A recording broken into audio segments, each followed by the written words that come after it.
चुड़ैलों का कहर। महाराष्ट्र के नांदेड़ गांव में खून की प्यासी चुड़ैल रहती थी। गांव वाले कहते हैं यहाँ रात में गुजरने वाले इंसानों को चुड़ैल अपने वश में करके उनका खून पी लेती है। शिवा, तुम शहर से आए हो, तुम्हें इस गांव के बारे में कुछ भी नहीं पता है। यहाँ रात में बाहर मत निकलना। यहाँ रात में आदमियों का निकलना मना है। गांव में पंजीपुर नाम का इलाका है, वो इलाका अच्छा नहीं है। हमारी पीढ़ी से लोग यही कहते आ रहे हैं। मुखिया जी, आप लोग अभी तक इन सब बातों को मानते हो? मुझे तो ये सब सुन के हंसी आ रही है। मैं ये सब बातों पे यकीन नहीं करता। शिवा ये कहकर जमीन देखने निकलता है तो मुखिया जी कहते हैं, बेटा, शाम होने से पहले जमीन देखकर घर लौटाना। जी मुखिया जी, मैं जल्दी लौटाऊंगा। वो अपने दोस्त रवि के साथ जमीन देखने जाता है। तभी वहाँ एक सुंदर सी लड़की दिखती है। शिवा उसके पीछे पीछे चलने लगता है। तभी अचानक उसे पीछे से आवाज आती है। शिवा आवाज सुनकर वापस अपने दोस्त के पास आ जाता है और बोलता है, अरे रवि, क्या सुंदर लड़की थी। तूने आवाज देके पूरा मजा खराब कर दिया। तू यहाँ गांव में भी शुरू हो गया। चल काम पे ध्यान दे। उसी रात जब शिवा और उसका दोस्त घर वापस आता है तो शिवा के दोस्त की तबीयत बहुत ही खराब हो जाती है। मुखिया जी, क्या यहाँ कोई डॉक्टर है? क्या हुआ शिवा बेटे, इतनी रात को डॉक्टर की क्या जरूरत पड़ गई? तुम्हारी तबीयत तो ठीक है? मुखिया जी, मुझे कुछ नहीं हुआ है। मेरी तबीयत बिल्कुल ठीक है। दरअसल मेरे दोस्त रवि की तबीयत अचानक खराब हो गई है। शिवा बेटे, तुम फिक्र मत करो, मैं अभी वेद को लेकर आता हूँ। मुखिया जी वेद को लाने रात में बाहर निकल जाते हैं। वो इस बात से बेखबर थे कि जहाँ वेद रहता है वहाँ थोड़ी ही दूरी पर वो चुड़ैलों का इलाका था। जब वो वेद के घर पहुँचते हैं तो वहाँ कोई नहीं रहता है। मुखिया जी सोचने लगते हैं, अरे यहाँ तो वेद भी नहीं है। मैं यहाँ कहाँ आ गया? मैं कैसे भूल गया कि रात में यहाँ वेद तो रहते ही नहीं है, वो तो सुबह आते हैं। जैसे ही मुखिया जी जाने के लिए पलटते हैं पीछे से आवाज आती है, अरे वेद जी, रात को यहाँ मैं आपको ही लेने आया था, लेकिन जब मैंने वहाँ देखा तो आप नहीं थे। मुखिया जी बहुत से सवाल करते हैं। बिना सोचे समझे वो जिसको वेद समझकर बात कर रहे थे वो एक वेद के रूप में चुड़ैल थी। तभी चुड़ैल जोर जोर से हंसने लगती है और मुखिया जी की बातें सुनकर कहती है,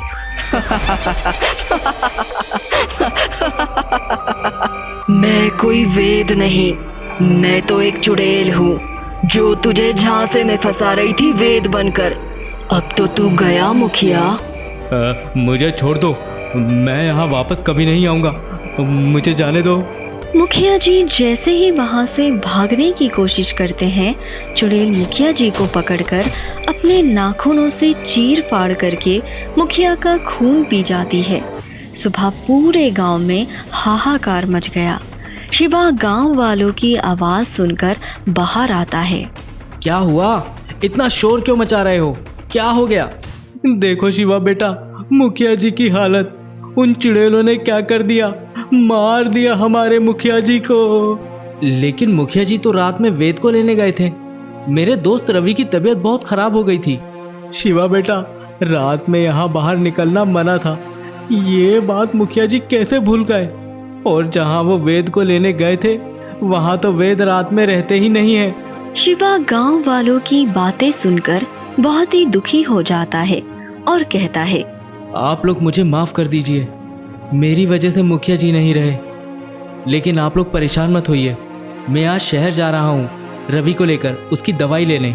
मैं एक तांत्रिक बाबा को जानता हूँ, वो बहुत नामचीन बाबा है। मैं उन्हें यहाँ अपने साथ लेकर आऊँगा। शिवा बेटा, ये इतना आसान नहीं है। यहाँ गांव में बहुत तांत्रिक बाबा आए और उन चुड़ैलों का शिकार बन गए।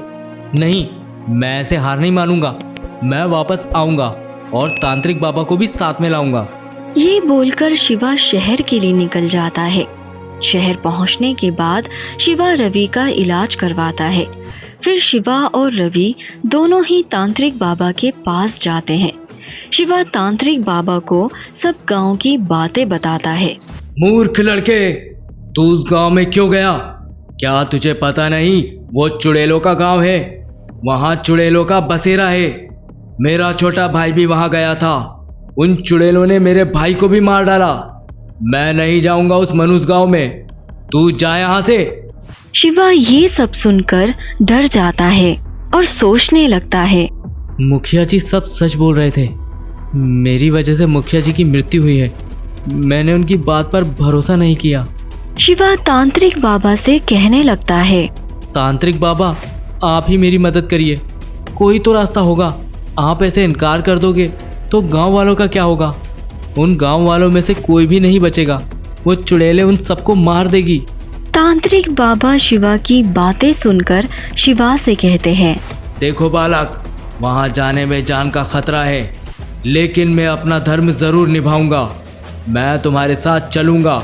उस नंदेड़ गांव के सभी लोगों को उन चुड़ैलों से मुक्ति दिलाऊंगा। शिवा खुश हो जाता है और तांत्रिक बाबा को लेकर गांव में आता है। गांव वाले शिवा को देखकर परेशान हो जाते हैं। अरे शिवा बेटा, तुम यहाँ वापस क्यों आ गए? हम लोगों ने तुम्हें मना किया था ना कि यहाँ वापस मत आना। फिर तुम क्यों यहाँ वापस आ गए? जाओ, यहाँ से अभी निकल जाओ। आप सब शांत हो जाइए। देखिए मैं किसे लेकर आया हूँ साथ में। तांत्रिक बाबा को देखकर गांव वाले और डर जाते हैं, क्योंकि इस तांत्रिक बाबा से पहले 5 तांत्रिक ऐसे ही आए थे, लेकिन उन चुड़ैलों ने उनको भी जिंदा नहीं छोड़ा। चले जाओ आप लोग यहाँ से।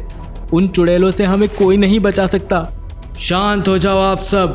पहले मुझे ये बताओ, यहाँ ऐसा क्या हुआ था जो इन चुड़ैलों का बसेरा हो गया? इस गांव में एक जमींदार रहता था। उसे अपने पैसों पर बहुत घमंड था। उसके दिल में जब आता वो गांव की लड़कियों को उठाकर लेकर जाता और उनके साथ गलत काम करता। शिल्पा ने एक दिन आवाज़ उठाई और बोलने लगी, हम ये सब कब तक बर्दाश्त करते रहेंगे और कितने लड़कियों को आप लोग ऐसे ही बर्बाद होते देखोगे? हम गांव वालों को मिलकर कुछ करना चाहिए। जमींदार शिल्पा को उठाकर एक रात अपने साथ ले गया और उसे मारकर वहीं दफना दिया।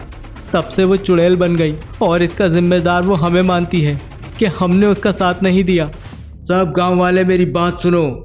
हमें शिल्पा और इस गांव की जितनी भी लड़कियां बेमौत मरी है, उनकी आत्मा की शांति के लिए एक साथ हिम्मत करके एक हवन करना होगा। शिवा बेटा, तुम पुलिस थाने जाकर पुलिस को अपने साथ लेकर उस जमींदार को गिरफ्तार करने जाना और गिरफ्तार करके तुम पंजीपुर ले आना, जहां उसने शिल्पा को गाड़ा था। हम सब भी तुम्हें वहीं मिलेंगे। ठीक है तांत्रिक बाबा, मैं अभी जाता हूँ। शिवा पुलिस स्टेशन निकल जाता है पुलिस को लाने के लिए। तांत्रिक बाबा भी गांव वालों के साथ पंजीपुर पहुंच जाते हैं। तांत्रिक बाबा मंत्र पढ़ना शुरू करते हैं। सारी चुड़ैलें एक साथ जमा हो जाती है।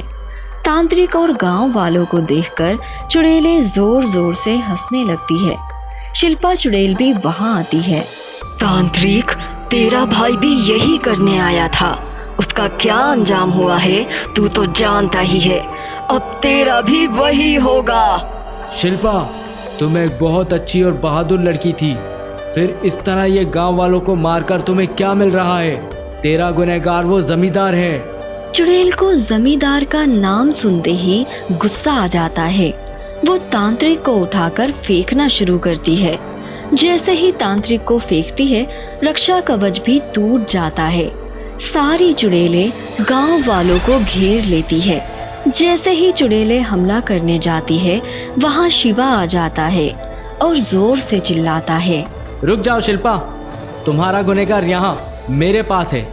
यही है ना वो जमींदार जिसने तुम्हारे साथ गलत किया था? ये तुम्हारा मुजरिम है। गांव वालों को छोड़ दो। शिल्पा चुड़ैल और उसके साथ की सभी चुड़ैलें जमींदार को देखकर अपने आप को रोक नहीं पाती है और जमींदार के ऊपर हमला करती है। सब चुड़ैलों ने मिलकर उसे चिंदी चिंदी कर दिया और उसका पूरा मांस खा लिया और खून पी लिया। तभी तांत्रिक बाबा बोलते हैं, शिल्पा, अब तुम्हारा गुनहगार भी खत्म हो गया है, तुम्हारा बदला भी पूरा हो गया। अब तो ये गांव वालों को चैन से जीने दो। तभी चुड़ैल शिवा और तांत्रिक बाबा को बोलती है, हाँ तांत्रिक, मेरा बदला तो पूरा हो गया। लेकिन जहाँ मेरे शरीर को दफनाया है उसका क्रियाक्रम नहीं हो जाता, तब तक मुझे मुक्ति नहीं मिलेगी। ये गांव श्राप मुक्त नहीं होगा। मैंने श्राप दिया था मरते वक्त कि जब तक मेरा शरीर रहेगा मैं कभी इन गांव वालों को चैन से नहीं जीने दूंगी। ठीक है, हम तुम्हें मुक्ति दिलाएंगे। तांत्रिक बाबा और शिवा जमींदार ने जहाँ शिल्पा को गाड़ा था वहाँ जाते हैं और उस जगह को खोदते हैं और शिल्पा के कंकाल को जला देते हैं। शिल्पा चुड़ैल और उसके साथ की सभी चुड़ैलों को मुक्ति मिल जाती है और वो गांव अब चुड़ैलों से मुक्त हो गया। अब गांव में सब बिना डरे अपनी जिंदगी जी रहे हैं। शिवा ने भी अपने पापा का सपना पूरा कर दिया, गांव में हॉस्पिटल बनाकर। शिवा का दोस्त रवि हॉस्पिटल संभालता है और शिवा शहर वापस चला गया।